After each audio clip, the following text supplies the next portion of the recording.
can barely see me, can you? Today I'm back at Sherwood Forest just to have a walk round. I'm after finding the small harvestman Nemastoma bimaculatum, which is a small black harvestman.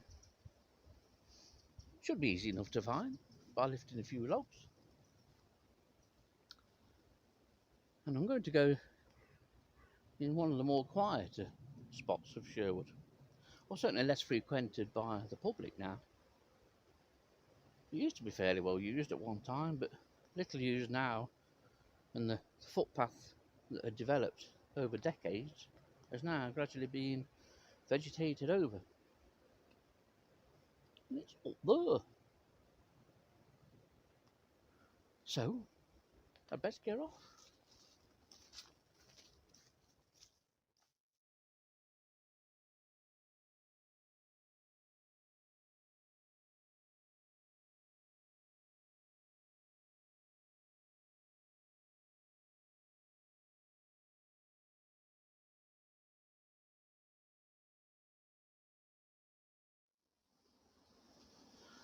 This part of the country park has probably the youngest age range of trees. As you go further up, off to the right of screen, up towards where the visitor centre used to be, and then you do start to come into the realm of the ancient oaks.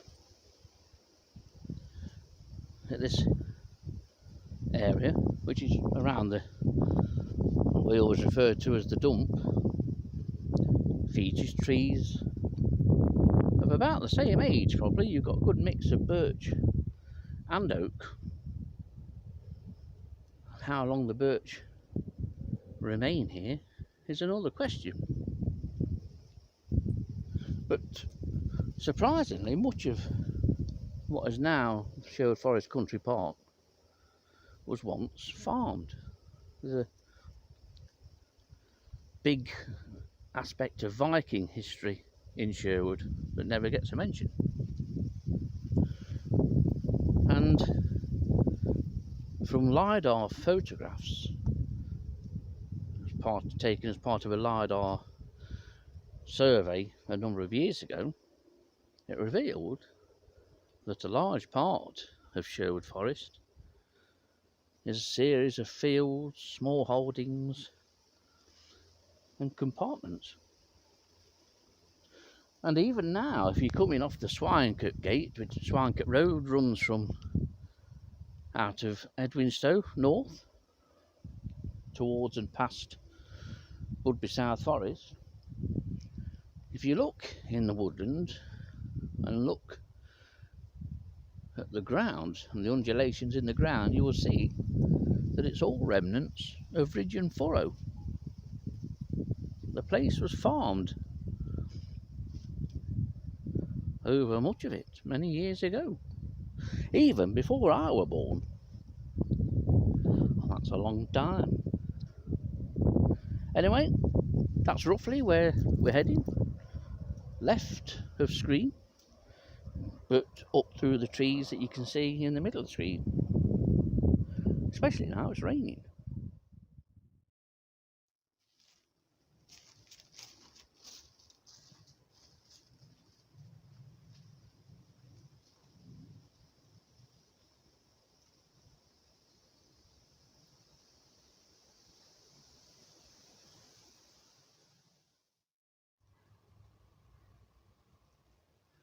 These videos, they're not all just insects.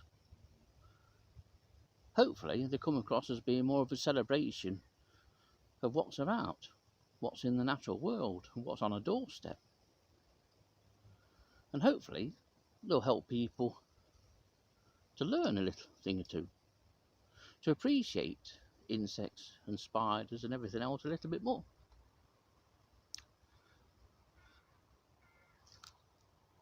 I have a passion for trees with a trunk like this, covered in lichens and some moss, and elsewhere further up the trunk there's some algae. These are almost like miniature gardens. They're absolutely fabulous. And it shows how much cleaner now the atmosphere is. You see, 30, 40 years ago, in the 1970s, the trunk of this birch would have been bare. It would have just been plain bark. And the cause of that was the pollution in the air at the time. One particular ranger that spent most of his working career here could remember as far back as the days when there used to be some real thick, dense fogs. And because everybody in the Mansfield area and Edwinstowe and Ollerton and all the other local towns and villages were still on coal fire, that fog was probably poisonous. You'd probably have done better to have breathed the exhaust out of the back of a double-decker bus.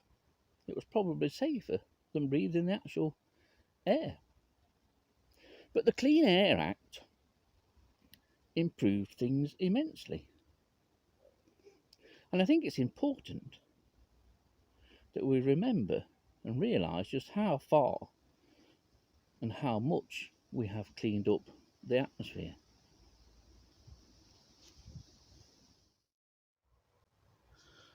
So to have trees supporting all this algal growth and lichens and mosses is a testament to how far we've actually come.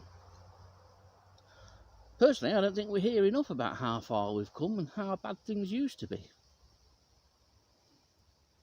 We're constantly bombarded by how bad it all is now and how bad it's going to be.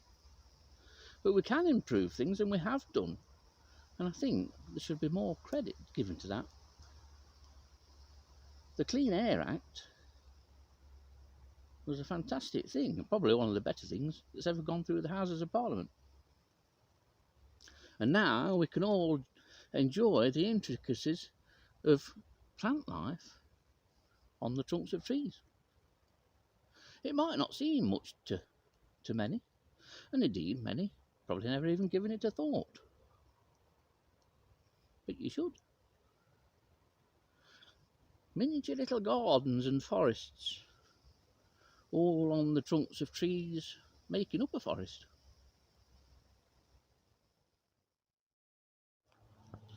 Well, if your general impression of fungi is the toadstools you see on the fields or the mushrooms that you ate for breakfast this morning, take a look at this one. An absolute stunner. Now, if I remember right, this is one called Calocera. The second name, or the species name, might be Viscosa. I can't remember. Either way, it's an absolute stunner. Bright orange, beautiful little thing. It will get a little bit bigger. Almost grows up like a little stag's horn. Almost like little fingers coming up that are divided. But it's an absolute beautiful thing. And if I remember, I'll put a photo in here so you know what it looks like.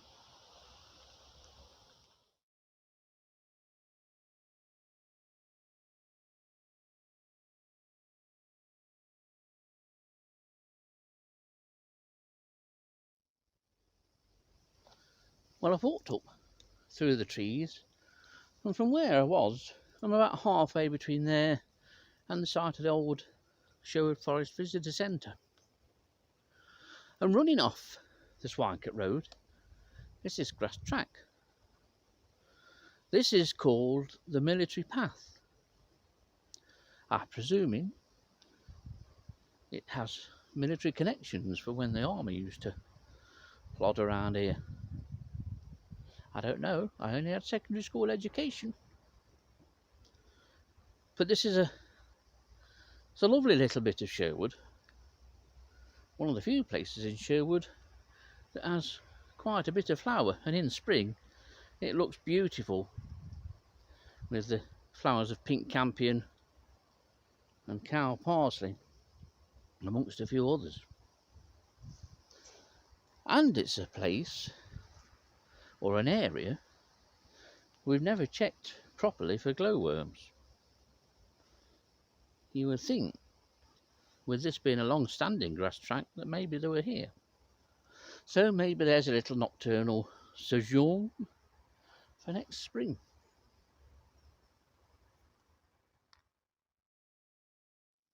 Now the military path runs from the Swinecote Road in pretty much a straight line to the back of the major oak. And I'm just thinking myself actually whether at one time this was connected to what's known as Broad Drive, which goes from near the major oak and runs westward up to the centre tree, and was part of the old London road. Now I've been coming to Sherwood Forest for many years now, and Dillis and I used to come more regular. I can't remember seeing this amount of autumn colour, and I must admit, when you get these tinges of yellowing on these old ancients, they look even more attractive. And there's an ancient just down on the left hand side of the military path here, just past these two oaks, that's been ripped in half at some time. I'm going to have a wander down to that one anyway. But there are some cracking oak trees here, some big majestic beasts. And in the last big snow we had, which I think was before Christmas in 2012, other years are available, these suffered a lot of damage. The weight of the snow brought a lot of the tops out of these trees, and certainly many trees lost a lot of limbs.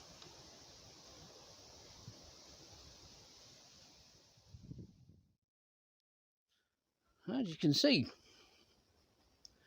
this tree, unfortunately I can't get it all in this shot, but this tree was ripped in half. Now quite a few of the oaks, the old oaks in Sherwood, you can see where they've been hit by lightning. This one hasn't, because none of it's blackened anywhere. Lightning struck trees are usually fairly obvious. But it's amazing how these things survive. It's actually got a really good top on it. It's clearly compensating for the lack of 50% of it falling off or splitting off, what presumably was many years ago.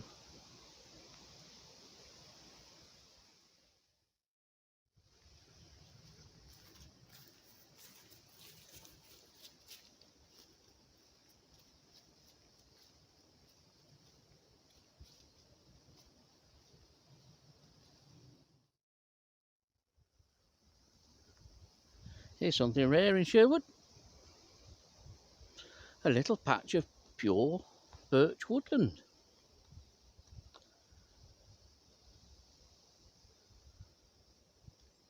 I do love birch.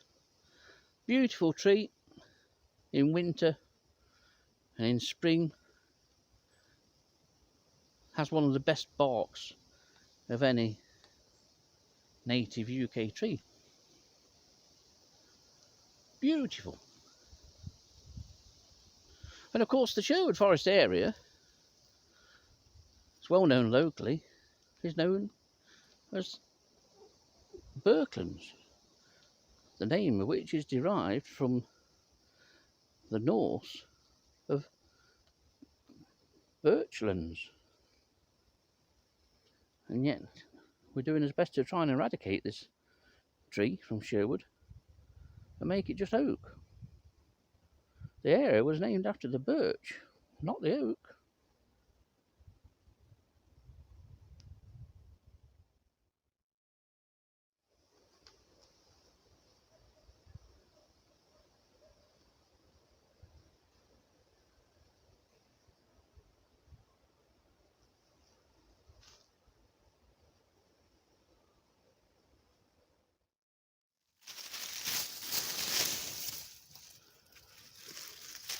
promising looking section.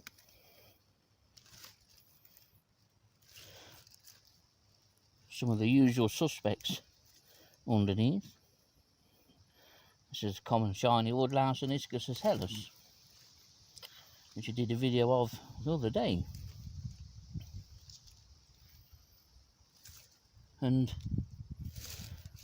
our quarry, Nemastoma bimaculatum, is very hard to spot when it's on a surface like this. One problem when you're looking on oak bark or damp oak bark, because it always goes extremely dark like this. Just the colour of Nemastoma. And it pays to look thoroughly, even stare at it. Mind you, if you're caught by members of the public, they'll stare back. And remembering the golden rule, you put everything back as you found it, if not better. Now, under this bit of wood is the little black harvestman I mentioned a couple of times but never got round to filming. This is Nemastoma bimaculatum. Generally very easy to distinguish and identify. It's the only small black harvestman in Nottinghamshire. Potentially, there could be others. This is one of our smallest species, and they usually sit like this when exposed for about a minute, and then they'll up roots and off they go.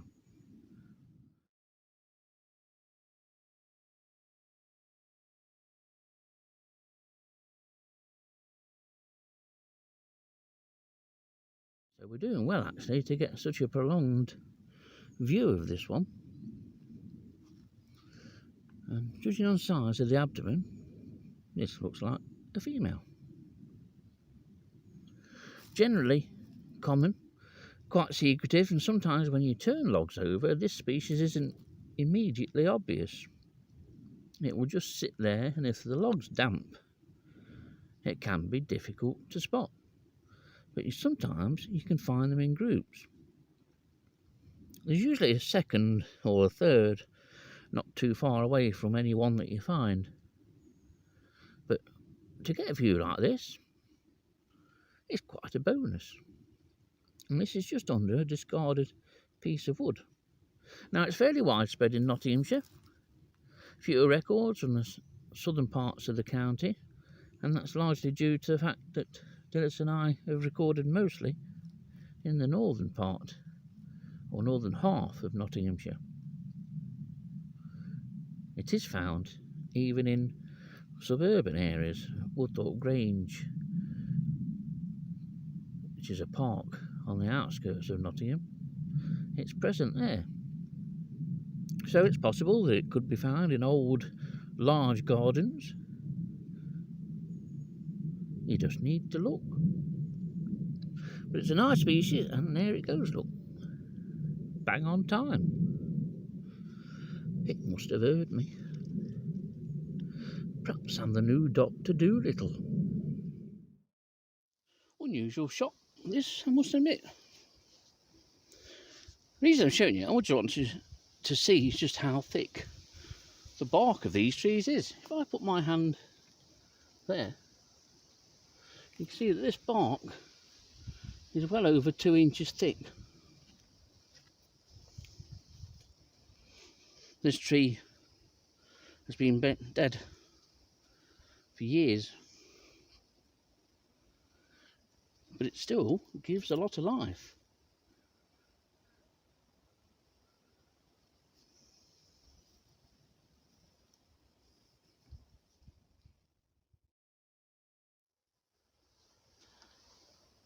These two trees look beautiful with that bit of sun on.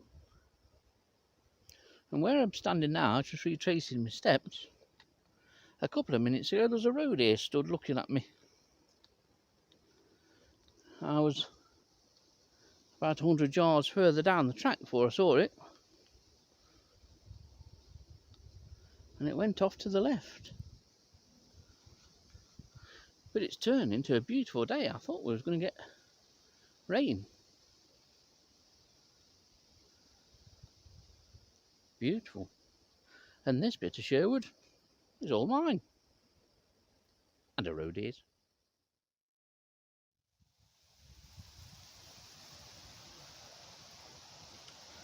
I bet you wondered where I'd gone then, didn't you? This part of the country park has remnants of when the army used to come and play. And there's several holes. I'm presuming they were dug out by the army. Unless it was one of the rangers that lost 10 pence in 1969. I never found it. But these holes, or little trenches, I'd say dugouts, they're quite good places to look for inverts. And it was in one of these holes that we found a hazel pot larva. Hazel pot being hazel pot beetle, of course. Famed for the larva living in its own little pot.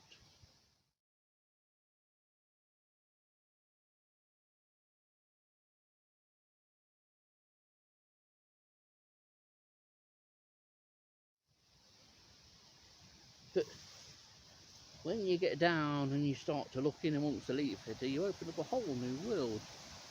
And over the coming months during the winter, one or two of these videos hopefully might be opening up that whole new world to you, but from the comfort of indoors.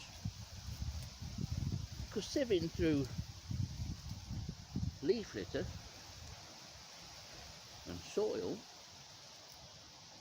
and any other vegetable matter leads to finds like this harvestman and false scorpions. It may come as a surprise to some that even with something with the name of scorpion in the name is living in Nottinghamshire. And false scorpions are a whole new ball game and very tiny. So I'll be back in a minute.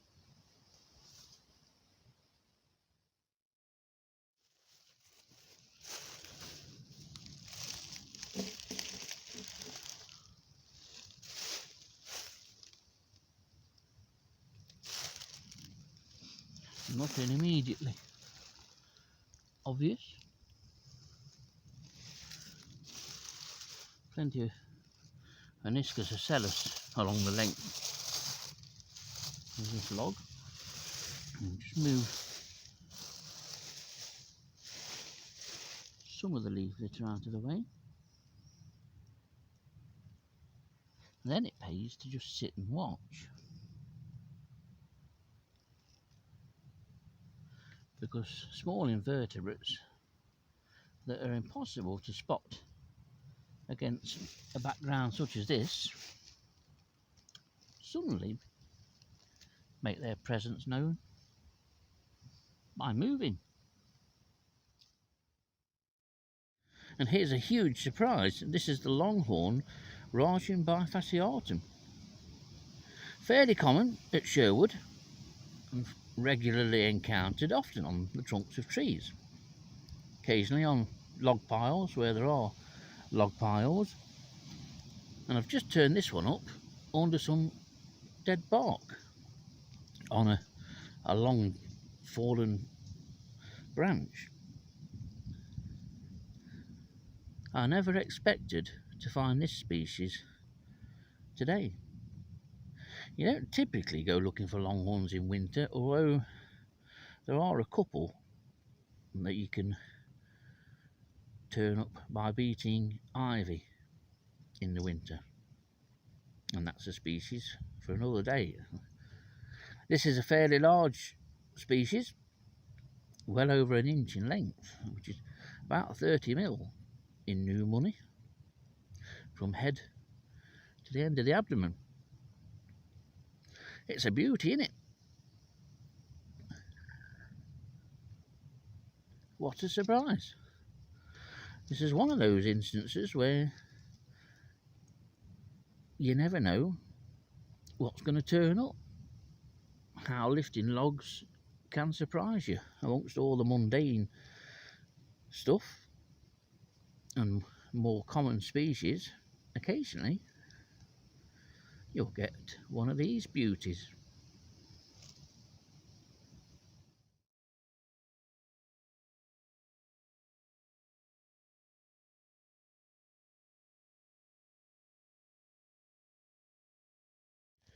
Now at Sherwood, this is a regularly encountered species. You'll often find this in spring at the base of trees or on tree trunks. But it's a corking species. So surprised to find this now. There's two Rhagiums in Nottinghamshire. There's this one, Rhagium bifasciatum, which is by far the commonest at Sherwood. But there's one Sherwood record of another Rhagium, that's Rhagium mordax. Now Rhagium mordax, we've never recorded it at Sherwood before. In other woodlands locally, yes, woodlands that are typically more varied in their foliage in the trees. This one's never going to fly, surely. Well, this is an absolute bonus. And I've come today to look primarily for Nemastoma bimaculatum, which is a small black harvestman, but to find an adult longhorn, well, I never dreamt it. And this is a fabulous species. Obviously, the larvae develop in dead wood, and the adults must overwinter. Several longhorns remain as larvae during the winter and pupate and then emerge in spring. But this is a cracking species.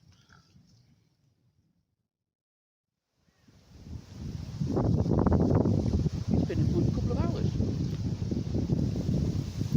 I've absolutely no idea what time of day it is. In fact, it's been like that all day. You get one of those days where it always seems a lot later in the day than it actually is. So it feels today to me. I think it's the light that does it, and the shorter day, no doubt. But found a few bits. The Rhagium, the longhorn, that was a cracker, and that was a big surprise. Never expected to find that. Finally got to show you the little harvestman, the Nemastoma. But the best part of the day was this, the habitat of Sherwood Forest, and just being out in it, appreciating the last of the summer's leaves. Even the oaks this year are putting on a bit of a show, which is unusual, because for a couple of weeks I've been going on about how crap oaks are for autumn colour. And they are really, compared to other trees. But even on this one behind me, it's having a splurge of colour before it shuts down for winter. Talking of shutting down, it's about time I went back and had my afternoon nap. It's how being out in the countryside and the fresh air affects us old folks, you know. You lot got it all to come.